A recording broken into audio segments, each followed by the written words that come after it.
is Augustine Lopez. I was in the Army for 15 years. I was actually 88 Mike, which is a mortar transport operator. So all the 15 years that I was in the military, that's all I did is convoys and stuff.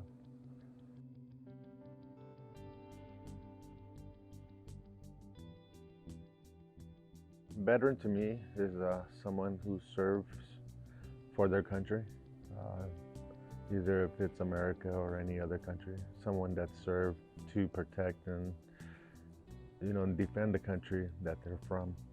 And a veteran is also, I believe in myself. It's an image of a historic figure that that's built the nation from back then to now.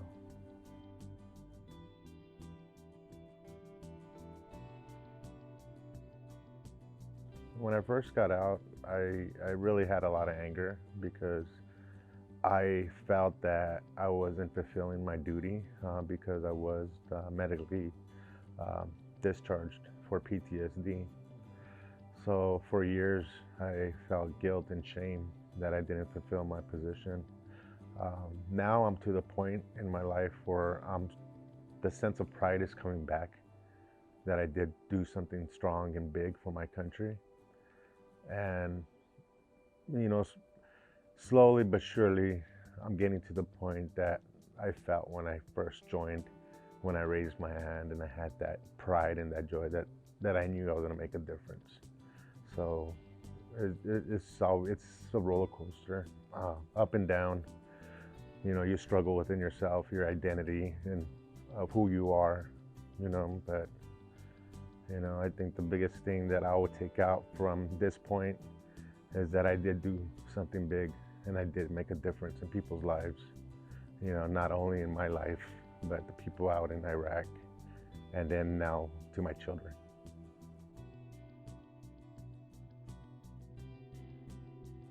In 2004, I was deployed to Tikrit, which is central Iraq. Um, my main job was to do convoys to northern Iraq and southern Iraq to Baghdad, just basically around the country. We did convoy security.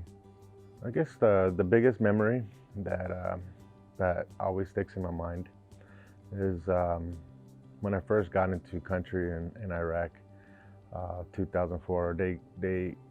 I got into country and it was not even 2 days. They just threw me on a truck. They said, "This is your gun. Your job is to protect the rear. Just keep an eye out. Shoot whatever you can." At that time, we didn't have no rules of engagement, so we just basically shot.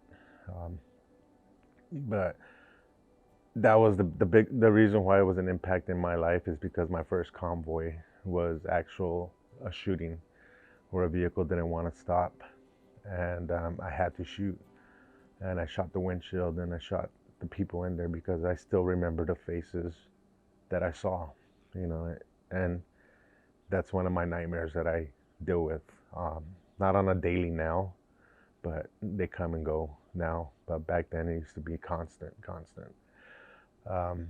And the reason why I say this story is because this is when I knew things were real. This is when I knew that it wasn't about just putting on the uniform and, going out and being prideful of what you are, and then basically being a show off. This was life and death. You're there, you can take anybody's life at any moment, but the thing that you have to also remember that you have to deal with the feelings that come with that. And that's always been my struggle. And to this day I do struggle with it, but I'm finally getting to a point where I can accept it. I had to do what I had to do, and that's basically what I had to do. There's a lot of memories, I'm not just sad ones, but it's a lot of things that I miss, especially brotherhood, being able to be with your soldiers. I was a sergeant in the military, so I built a team that I mentored and I taught everything that I knew. But we also taught each other about life, about family, about what they missed, and what they want to do when they go home, you know. And that's the biggest thing that I miss the most, is knowing what their dreams were, and just to know if they did follow it, you know. I haven't kept contact with a lot of my soldiers, and I wish I could, and one day I will. But just to know that they followed their dreams, and they're doing what they wanted to do when they came out, you know. And but I just miss those days, just sitting there and talking about, hey, what are you gonna do when you're gonna get home, you know?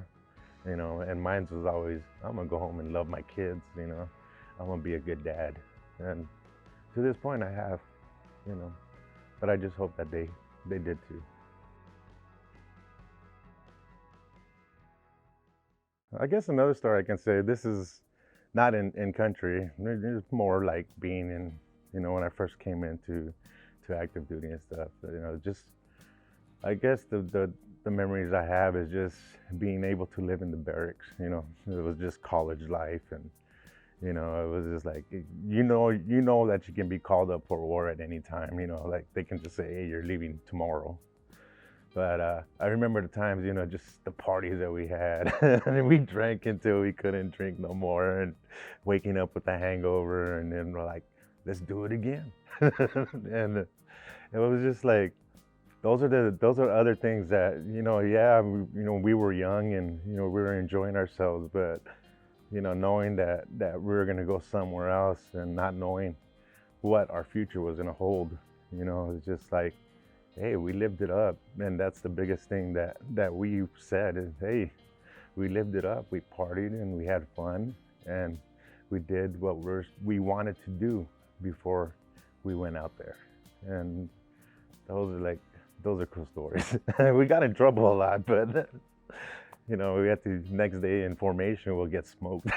Hey, what did you guys do this weekend? I don't know. But then, those are the things that another story that I wanted to talk about, that is, you have to live life to the fullest. And that's the thing that you have to take out of everything in life, is live it to the fullest, have fun, enjoy it. You know what I mean? We all have different paths. We all do different things in life. But if you don't enjoy it, you're going to miss out. And that's what we did. We didn't want to miss out.